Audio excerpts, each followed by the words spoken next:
Bumawi ng husto ang NU at winalis ang FEU sa kanilang do-or-die match.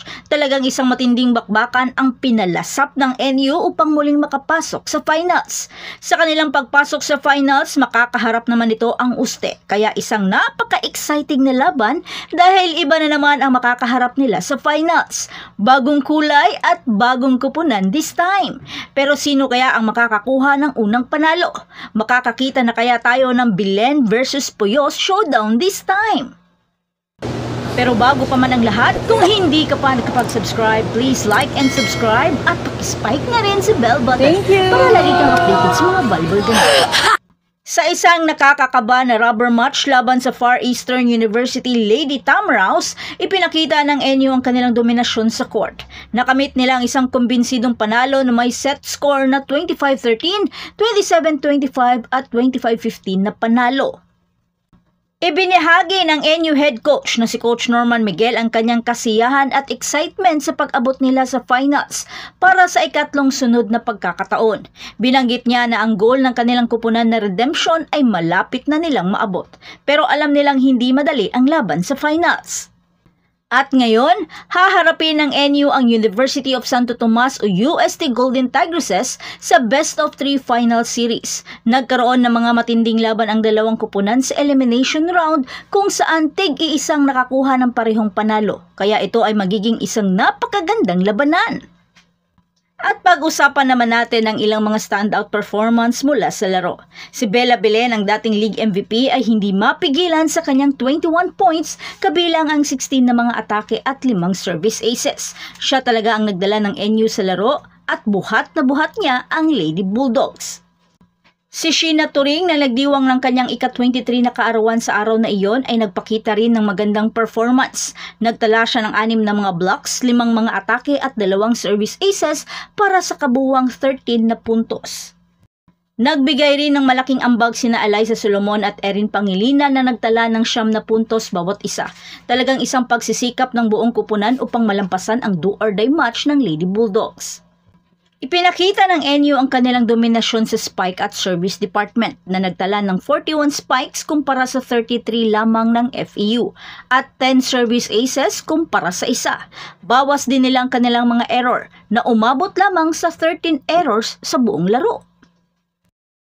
Pero sa second set, masasabi kong isang napaka-intense at napaka-crucial na bakbakan. Bagamat naipanalo man ng NU ang first set pero di nawalan ng loob ang FEU at nakuha pa nila ang malaking kalamangan sa second set sa score na 14-9. 5 points na kalamangan ang advantage ng Lady Tamaraw kaso nga lang nahabol ito ng NU sa score na 16-all. Kaya isang matinding mga stare down at mga swag ang nasaksihan ng mga fans sa dalawang kupunan. Sa puntong ito, Tagaod at Belen showdown na ang labanan. Pero dahil sa isang dead ball na iginawad ng referee dahil sa buhok ni Bacangque na nag-net touch, dahilan ng paghinto ng kanilang momentum na agad naman tinake advantage ng NU. Kaya sa isang off-the-block hit ni Belen na nag-match point sa kanilang kupunan at isang killer block naman kay Bacangque na di na isalba ng kanyang kupunan kaya nasungkit ng NU ang panalo. Talagang hindi sumuko ang NU bagamat grabe yung net defense ng FEU pero mas giniba ng NU ang kumpiyansa ng Lady Tamaraw sa mabibigat nilang service aces at tuluyan nang nagdumila sa third set. Bagamat hindi nakamit ng FEU ang kanilang pangarap na ika-30 na sanang corona, dapat pa rin silang ipagmalaki sa kanilang journey. Ang pagbabalik nila sa Final Four matapos ang 2 taong pagkawala ay isang napakagandang tagumpay para sa programa ng Murayta. At yan na muna para sa ngayon mga ka-joust, manatiling nakatutok para sa nalalapit na laban sa final sa pagitan ng NU at UST.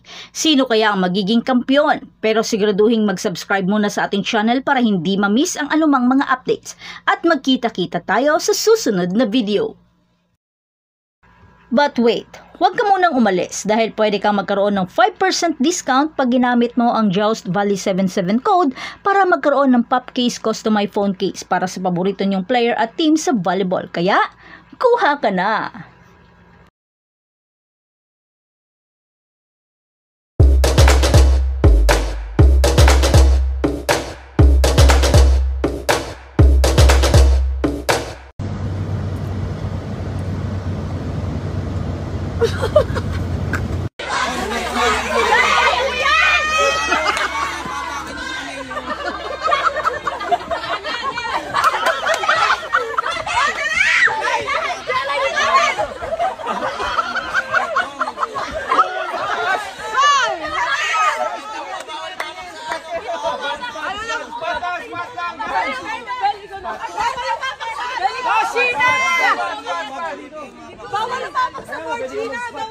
Apat lang. Ba't ba kami mahulog?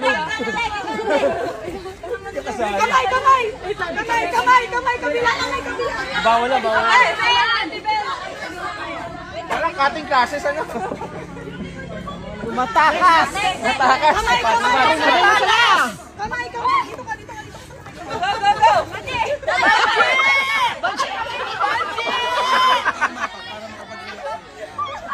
Ay, kukuha lang siya.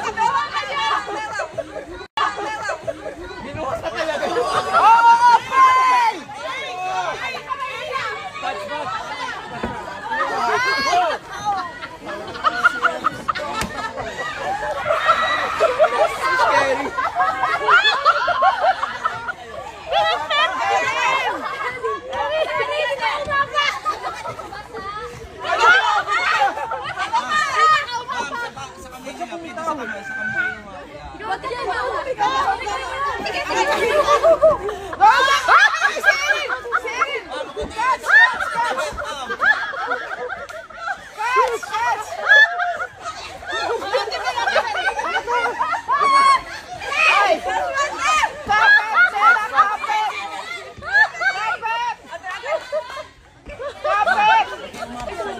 Uy, masyadong layo.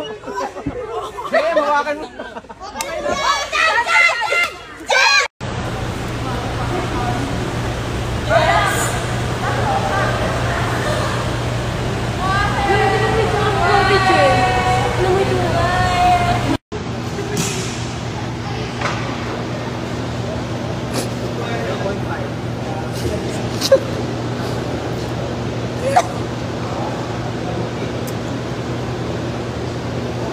Thank you!